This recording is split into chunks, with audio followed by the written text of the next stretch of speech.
தமிழகத்தில் சட்டமன்ற தேர்தலுக்கான வாக்குப்பதிவு தொடங்கியிருக்கிறது. அண்மை செய்தியாக பார்த்து வருகிறோம்.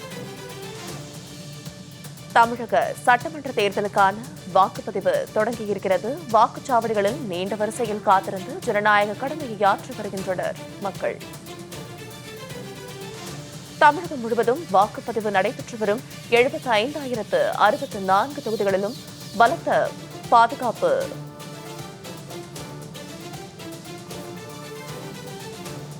தமிழக சட்டமன்ற தேர்தலில் மொத்தம் 4,023 வேட்பாளர்கள் போட்டியிடுகின்றனர். இந்த தேர்தலில் ஆண்கள் 3,579 பேரும், பெண்கள் 443 பேரும் போட்டியிடுகின்றனர். மேலும் இது குறித்தான கூடுதல் விவரங்களோடு இணைகிறார் எமது செய்தியாளர் நித்யானந்தன். விவரங்களை பதிவிடுங்க. தமிழ்நாட்டில் ஜனநாயக திருவிழா துவங்கியுள்ளது. தங்களின் ஜனநாயக கடமையை ஆற்றுவதற்காக தமிழ்நாட்டு மக்கள் தயாராக இருக்கிறார்கள். பல இடங்களில் வாக்கு பதிவு என்பது துவங்கி இருக்கிறது. சரியாக 7 மணிக்கு. இந்த தேர்தலை பொறுத்தவரை தமிழ்நாட்டு மக்கள் 5,73,43,291 பேர் தமிழகம் முழுவதும் வாக்களிக்க இருக்கிறார்கள். மிக முக்கியமாக பார்க்க வேண்டியிருக்கிறது, இந்த ஜனநாயக திருவிழாவில் மக்கள் வாக்களிக்க தயாராக காலை முதலே பல இடங்களில் நீண்ட வரிசையில் நின்று வாக்களிப்பதற்காக தயாராகி கொண்டிருக்கிறார்கள். காலையிலே வாக்குப்பதிவும் துவங்கி இருக்கிறது. பல இடங்களில் வாக்குப்பதிவு துவங்கி வாக்கு செலுத்துவதற்காக வந்திருக்கிறார்கள். பல இடங்களில் பிரபலங்கள், திரைத்துறை பிரபலங்கள், அரசியல் தலைவர்களும் காலையில் முதல் வாக்கு செலுத்த வேண்டும் என்பதற்காக பல இடங்களுக்கு வந்து அவர்களுடைய முதல் வாக்குகளை செலுத்தி வருகிறார்கள். ஆகவே இந்த தேர்தல் என்பது தமிழ்நாட்டிற்கு மிக முக்கியமான தேர்தலாக தமிழக மக்களால் பார்க்கப்படுகிறது. அந்த வகையில் தமிழ்நாட்டு மக்களால் இந்த தேர்தல் காலையில் துவங்கி இருக்கிறது. இந்திய தேர்தல் ஆணையம் அதற்கான அனைத்து விதமான ஏற்பாடுகளும் செய்திருக்கிறார்கள். அது மட்டுமல்லாமல் இந்த தேர்தலில் தேர்தல் ஆணையம் மிக முக்கியமாக கூறுவது 2 விடயங்கள். ஒன்று, ஜனநாயக திருவிழாவில் மக்கள் கலந்து கொண்டு வாக்களிக்க வர வேண்டும், இளம் தலைமுறை வாக்காளர்கள் வந்து வாக்களிக்க வேண்டும் என்று கூறுகிறார்கள். மற்றொன்று, செல்போன்களை உள்ளே எடுத்து சென்று புகைப்படம் எடுப்பதோ அல்லது வீடியோ எடுப்பதோ முற்றிலும் தடை செய்யப்பட்டிருக்கிறது. அது தண்டனைக்குரிய குற்றம் என்றும் இந்திய தேர்தல் ஆணையம் கூறியிருக்கிறார்கள். இதற்காக செல்போன்கள் வைப்பதற்கு பிரத்யேகமாக ஒரு பை ஒன்று வெளியே தொங்கவிடப்பட்டிருக்கிறது. அந்த பையில் செல்போனை வைத்துவிட்டு அதன் பிறகாக உள்ளே சென்று வாக்களிக்கலாம். வாக்களித்ததற்கு பிறகாக வந்து அந்த செல்போனை எடுத்துக்கொள்ளலாம் என்று இந்திய தேர்தல் ஆணையத்தால் அறிவுறுத்தப்பட்டு வெளியே ஒவ்வொரு வாக்குச்சாவடிக்கு வெளியும் ஒரு பை தொங்கவிடப்பட்டிருக்கிறது, செல்போன் பை என்று. இது ஒரு புறம் இருக்கிறது. மற்றொரு புறம் வரக்கூடிய வாக்காளர்கள் இலவாக வந்து வாக்களிப்பதற்கு ஏதுவாக மாற்றுத்திறனாளிகள் வந்தால் அவர்களை உள்ளே அழைத்து செல்வதற்காக வீல் சேர்கள், அதே போல நீண்ட வரிசையில் மூத்த குடிமக்கள் காத்திருக்க வேண்டாம் என்பதற்காக அவர்களுக்கான பிரத்யேக ஏற்பாடுகள், அதே போல பிங்க் நிற வாக்குச்சாவடிகள் என பல பிரத்யேக அம்சங்களை இந்திய தேர்தல் ஆணையத்தால் செய்யப்பட்டிருக்கிறது. இந்த தேர்தலை பொறுத்தவரை 4,023 வேட்பாளர்கள் களத்தில் இருக்கிறார்கள். 85,000 காவல்துறையினர் தமிழ்நாடு முழுவதும் பாதுகாப்பு பணியில் ஈடுபட்டிருக்கிறார்கள். 1 லட்சத்திற்கும் மேற்பட்ட தமிழக காவல்துறையினர் இந்த தேர்தல் பணியில் ஈடுபட்டிருக்கிறார்கள். அதே போல 300 கம்பெனி துணை ராணுவ படையினர் பாதுகாப்பு பணியில் ராணுவத்தினர் ஈடுபடுத்தப்பட்டிருக்கிறார்கள்.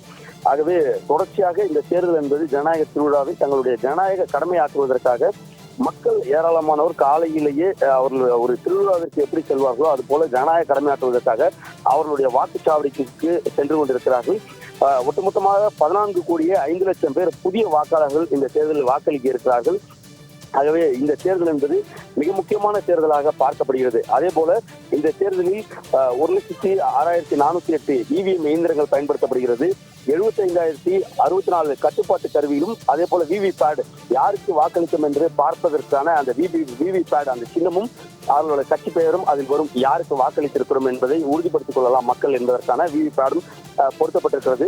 3 லட்சம் அரசு ஊழியர்கள் இந்த தேர்தல் பணியில் கலந்து கொண்டிருக்கிறார்கள். ஆகவே விறுவிறுப்பான வாக்குப்பதிவு என்பது தமிழகம் முழுவதும் துவங்கி நடைபெற்றுக் கொண்டிருக்கிறது. காலை முதலே நீண்ட வரிசையில் நின்று வாக்களித்துக் கொண்டிருக்கிறார்கள் தமிழக மக்கள். ஆகவே இந்த தேர்தலில் வாக்களிப்பதற்காக எடுத்துச் செல்லக்கூடிய ஆவணங்கள், ஒருவேளை ஓட்டர் ஐடி மறந்து விட்டு வந்திருக்கிறோம் வாக்குச்சாவடிக்கு அல்லது அதில் ஏதும் சிக்கல் இருக்கிறது என்றால் வாக்குச்சாவடியில் அடையாள சான்றாக உபயோகப்படுத்தக்கூடிய ஆவணங்கள் என்று இந்திய தேர்தல் ஆணையத்தால் கொடுக்கப்பட்டிருக்கிறது. 12 ஆவணங்களை பயன்படுத்தலாம் என்று கூறப்பட்டிருக்கிறது. அதில் ஆதார் அட்டை, வங்கி கணக்கு புத்தகம், ஓட்டுநர் உரிமம், ஸ்மார்ட் கார்டு, அதே போல ஓய்வூதிய ஆவணம், அது புகைப்படத்துடன் கூடியதாக இருக்க வேண்டும். அரசு ஊழியர்கள் ஓய்வு பெற்றதற்கான அந்த ஆவணம், அடையாள அட்டை, பாராளுமன்ற சட்டமன்ற பேரவையுடைய அடையாள அட்டை, அதே போல மகாத்மா காந்தி தேசிய ஊரக வேலைவாய்ப்பு உறுதி திட்டத்தின் பணியாளருடைய அந்த அடையாள அட்டை, மருத்துவ காப்பீட்டு ஸ்மார்ட் அட்டை, அதே போல வருமான வரி நிரந்தர கணக்கு எண் அட்டை பான் கார்டை பயன்படுத்தலாம், இந்திய கடவுச்சீட்டு பாஸ்போர்ட்டை பயன்படுத்தலாம், மத்திய மாநில அரசுகள் பொதுத்துறை நிறுவனங்கள் மற்றும் வரையறுக்கப்பட்ட பொது நிறுவனங்கள், பொதுத்துறை நிறுவனங்களில் தொழிலாளர்களுக்கு வழங்கப்பட்ட அடையாள அட்டை, அதே போல இயலாமைக்கான தனித்துவமான அட்டை, இந்திய அரசின் சமூக நீதி மற்றும் அதிகாரமளித்தல் அமைச்சகத்தால் வழங்கப்பட்டிருக்கக்கூடிய அந்த அடையாள அட்டை என 12 வகையான அடையாள அட்டைகளை வைத்து வாக்களிக்கலாம் என்றும் கூறப்பட்டிருக்கிறது.